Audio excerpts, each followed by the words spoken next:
Olá! Em sequência à série de mensagens a respeito de Jesus, a esperança, hoje vamos refletir sobre Jesus, a esperança para o coração. O que também poderia ser Jesus, a esperança para a saúde espiritual ou para uma vida espiritual saudável.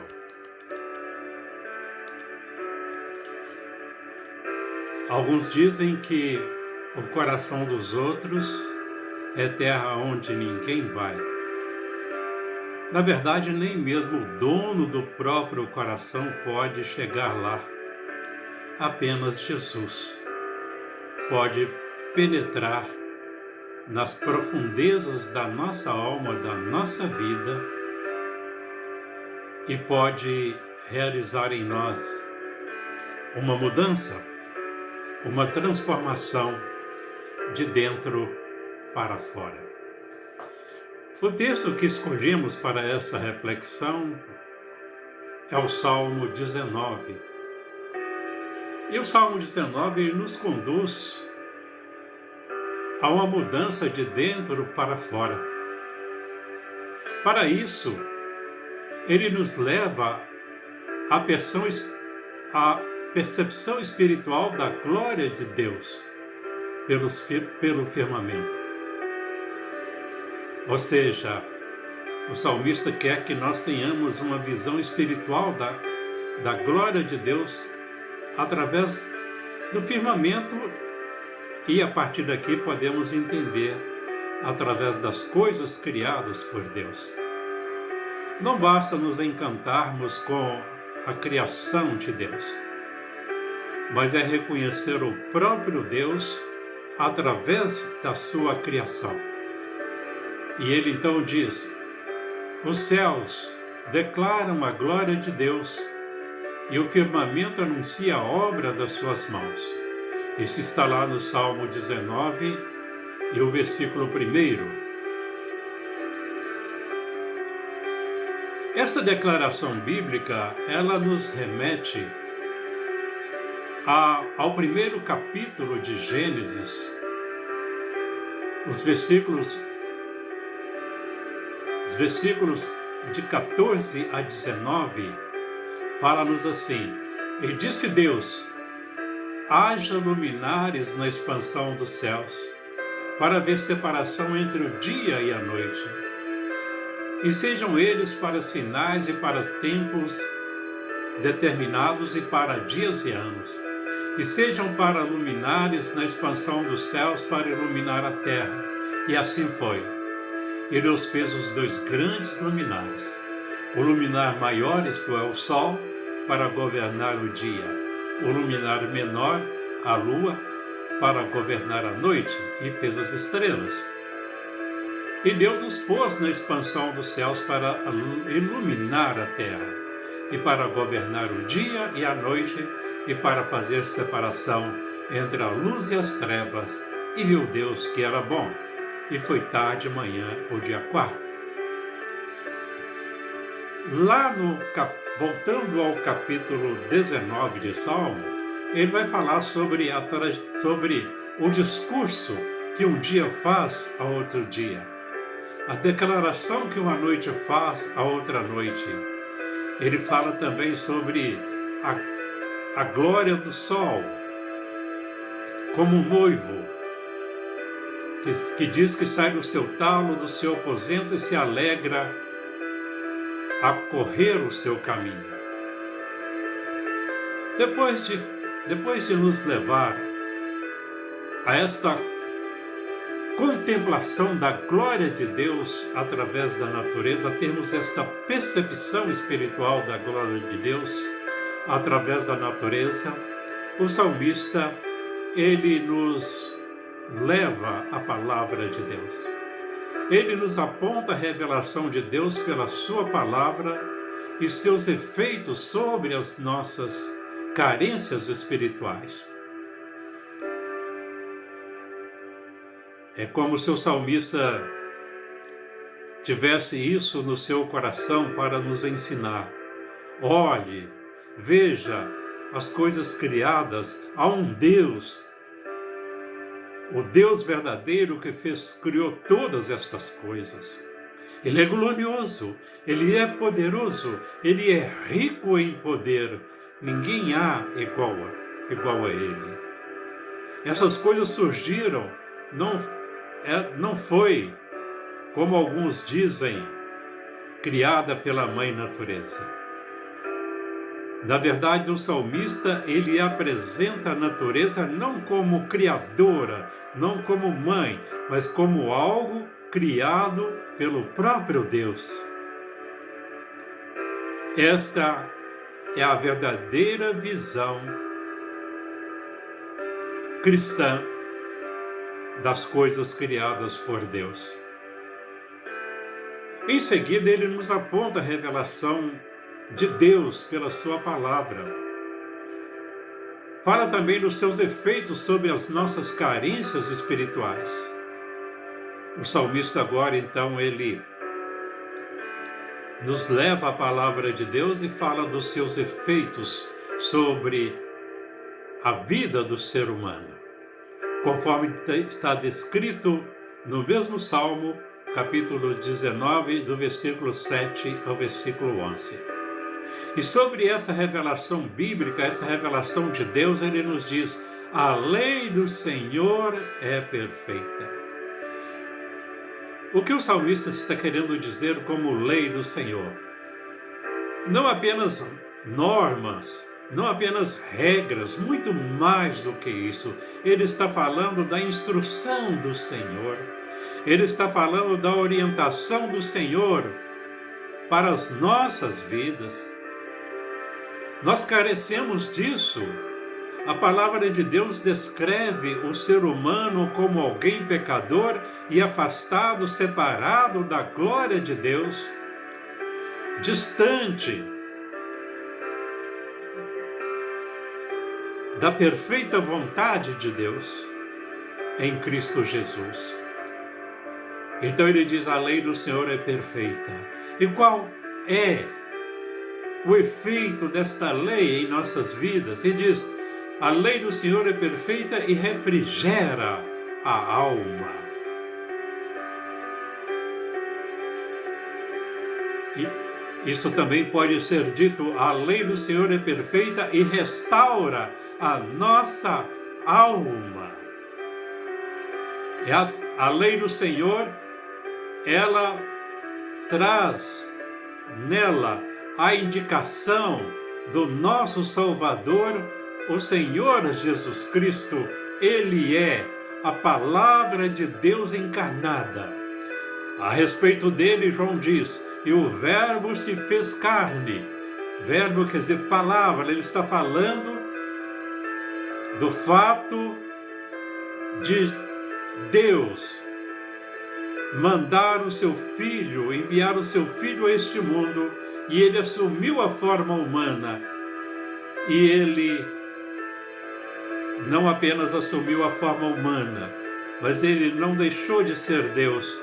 E ele foi a palavra, a revelação de Deus encarnada. Portanto, cada versículo na Bíblia, cada verdade bíblica aponta para Jesus.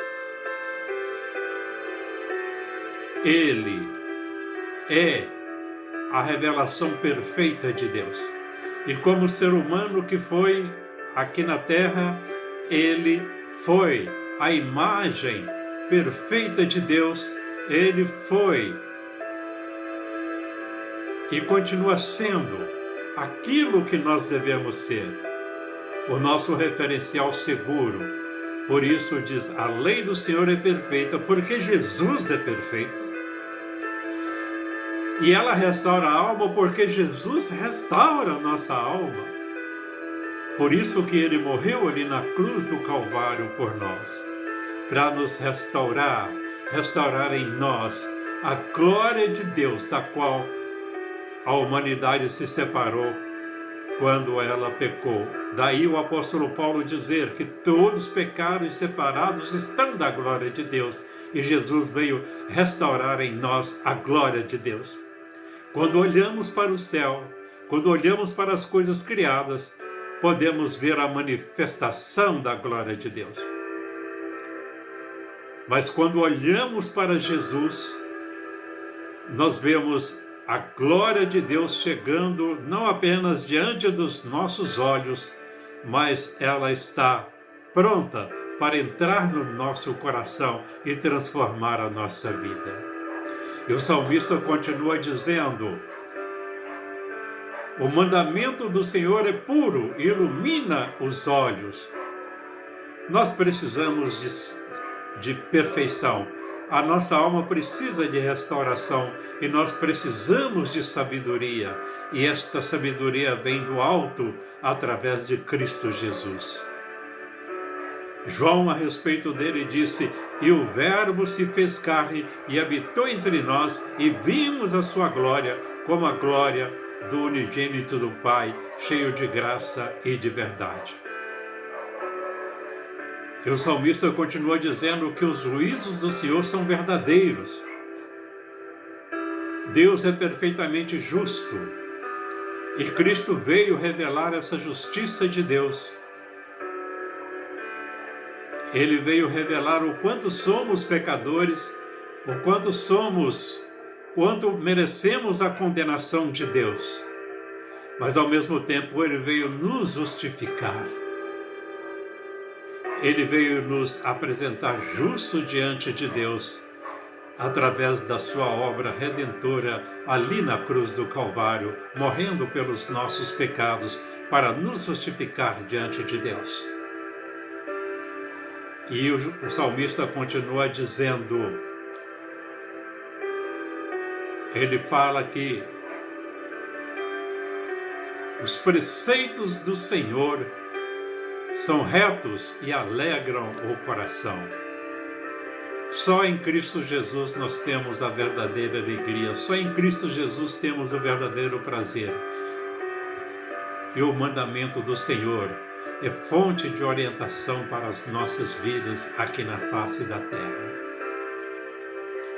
O salmista encerra dizendo que o temor do Senhor, ou seja, o próprio Deus em si mesmo, inspira em nós temor, não medo de Deus, mas reverência em Deus. Reverência a Deus. E essa reverência a Deus nos leva a adorá-lo. E em espírito e em verdade. Ele está dizendo que esse temor do Senhor é limpo. E que eles são verdadeiros e que eles são justos. Mas também que eles são saborosos. Diz que são mais doces do que o mel, mas que eles também são valiosos. Eles são mais do que o ouro, sim, mais do que o ouro fino. O salmista, ao refletir sobre a palavra de Deus,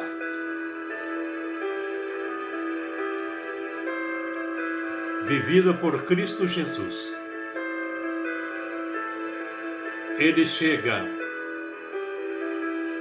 ele nos leva a uma perturbadora, porém saudável pergunta e a consequente oração.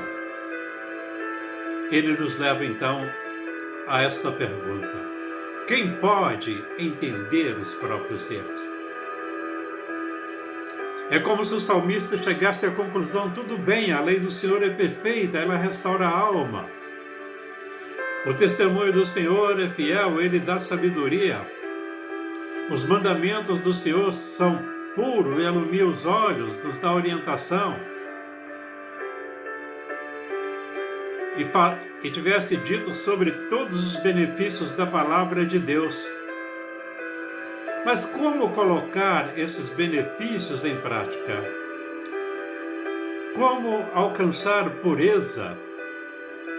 Como se tornar parecido com Cristo Jesus? Como ser justificado através de Cristo Jesus? Como receber em nossas vidas a bênção do que Cristo fez por nós ali na cruz do Calvário. Para isso temos que refletir. O salmista diz: quem pode entender os seus erros? Expurga-me todos que me são ocultos. O salmista estava preocupado agora com os seus pecados e que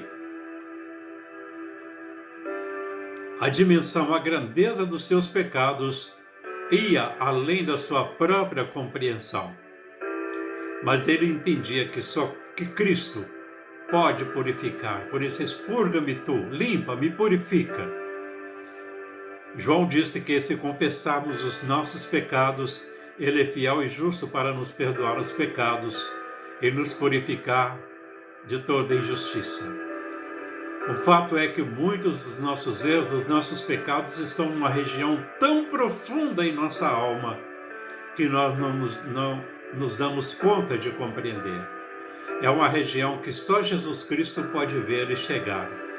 O salmista tinha consciência disto.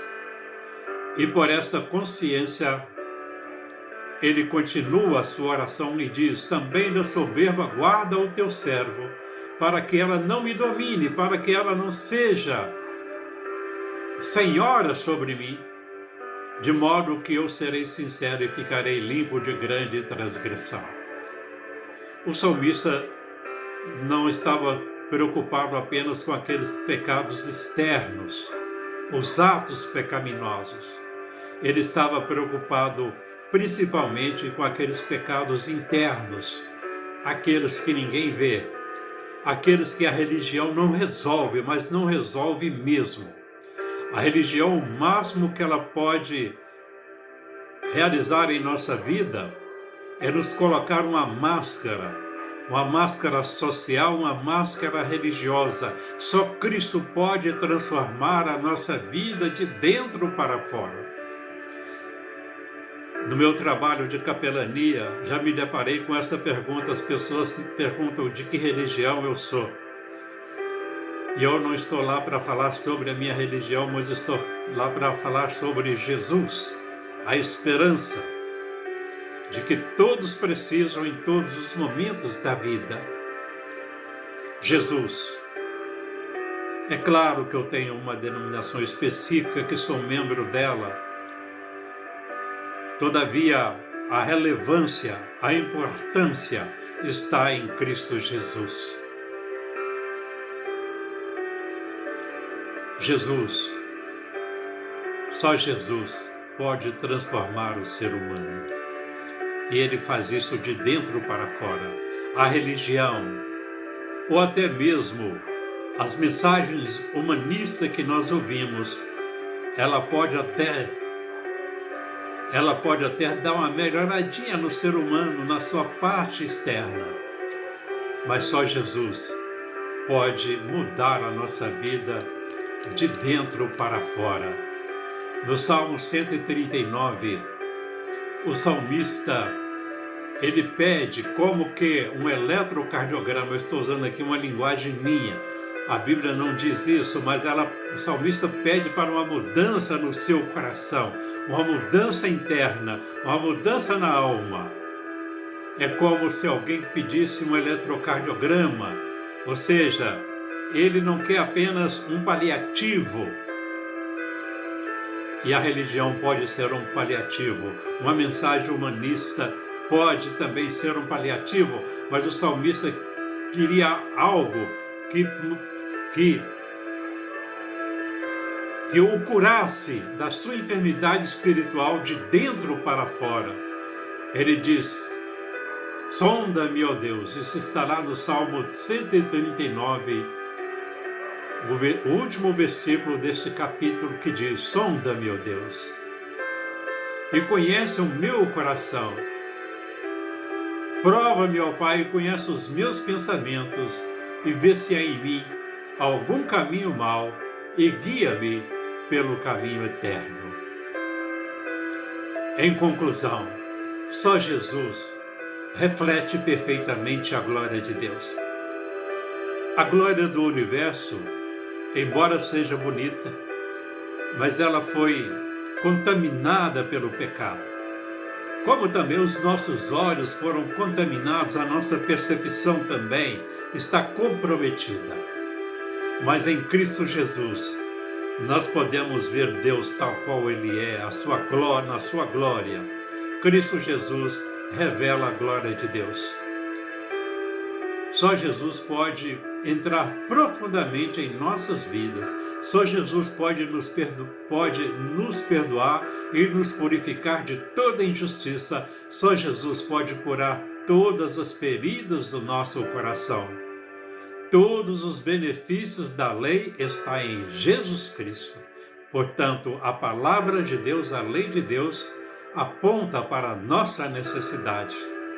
Mas, ao mesmo tempo, ela aponta para Jesus, que é a resposta cabal, perfeita para as nossas necessidades. Que Deus o abençoe e que você possa olhar para as coisas criadas de uma forma espiritual. Mas que você não fique apenas nisso, que você atente para a palavra de Deus. Esta palavra de Deus que aponta para a sua lei, e a sua lei aponta para as nossas necessidades, a sua lei aponta para os nossos fracassos, mas ao mesmo tempo ela aponta para o Cristo, que é a solução, a esperança para o problema do coração humano, para uma vida espiritual saudável. Uma vida espiritual saudável, ela só se realiza de dentro para fora. Que Deus o abençoe e uma boa saúde espiritual para você através da pessoa bendita de Cristo Jesus. E até o próximo vídeo, se Deus quiser.